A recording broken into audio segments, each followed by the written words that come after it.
All of our young black males are not violent. They're all not taking the law into their own hands. They're all not going to that extreme to accomplish some sort of achievement in their life. So this is just another way of showing how you can be a young black male and accomplish something. Tupac Shakur was born Lassane Parish Crooks in Brooklyn, New York on the 16th of June 1971.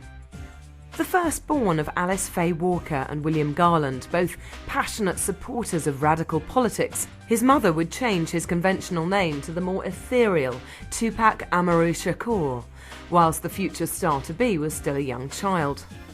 She insisted on such a name for her child, wanting him to be aware he was a product of the world, of a wider culture, and not merely a commodity from a brutal Bronx neighbourhood. Just as the fortunes that the future held in store for him, Tupac was born amidst family controversy. His mother, more commonly known as Afeni Shakur, possessed a revolutionary nature and was a promoter of Afro-American rights. She eventually became a card-carrying member of the New York branch of the Black Panther Party, having become hooked on radical politics following her attendance at a Black Power conference in Philadelphia. In 1969, she was arrested on suspicion of conspiracy to bomb several public areas of New York City. She was released on bail and soon afterwards learned she was carrying her first child. In February of 1971, now heavily pregnant with Tupac, her bail was revoked and she was sentenced to spend time in the Women's House of Detention in Greenwich Village. In May, she was finally freed, having been acquitted on all charges against her, and just a month later, she brought Tupac into the world. Tupac was subjected to a nomadic childhood, the family spending much of his early years travelling back and forth between the Bronx and Harlem, often being reduced to living in shelters along the way.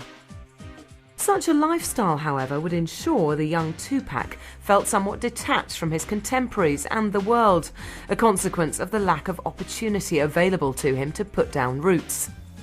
There was the nagging feeling he came from somewhere yet nowhere, compounded of course by the lack of a regular father figure.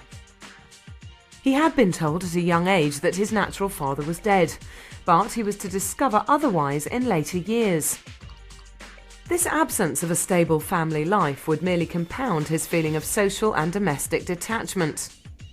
As a consequence of his mother's choice of lifestyle, Tupac found himself in an ever-changing family unit, with a series of his mother's male companions and several other additions to the family, brought about by these liaisons, including two half-siblings, a brother and a sister, as well as his first accepted stepfather, Mutulu Shakur. However, he would soon lose Mutulu to prison following his involvement in a fatal armed robbery.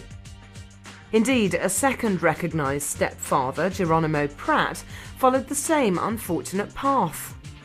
Eventually, a character from the Bronx known as Legs joined the family in Harlem after he and Afeni became lovers.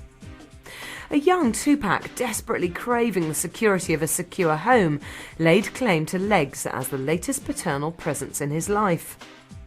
It was when he reached the age of 12 that an early talent for show business manifested. Encouraged by his mother to enroll in a Harlem theatre group, namely the 127th Street Ensemble, Tupac dazzled audiences in his early stage performances, easily adapting to the art of theatre and music. Even at this embryonic stage, a career in the arts for Tupac Shakur seemed assured. The family moved yet again, however, in 1986 to Baltimore, where Tupac sought to further his studies in performing arts by enlisting at the prestigious Baltimore School of Arts. Having been accepted to study ballet and acting, it became increasingly apparent that music was to play a prominent role in his life, and fate conspired to ensure music and history collided in Baltimore, as Tupac, under the adopted name of MC New York, wrote and performed his first rap.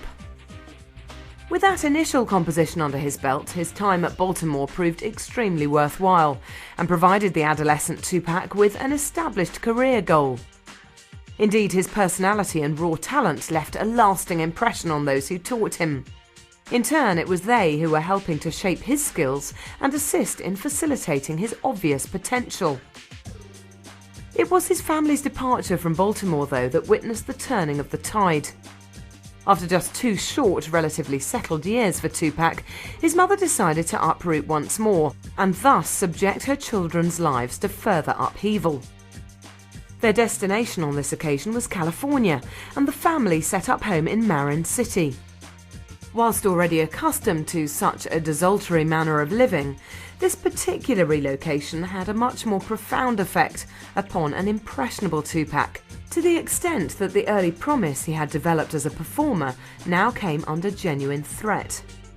True talent, however, is impossible to hide, and although life in Marin City saw him fall seriously by the wayside, it became an experience that would colour his attitude as an artist. For Tupac Shakur, real life was only just beginning.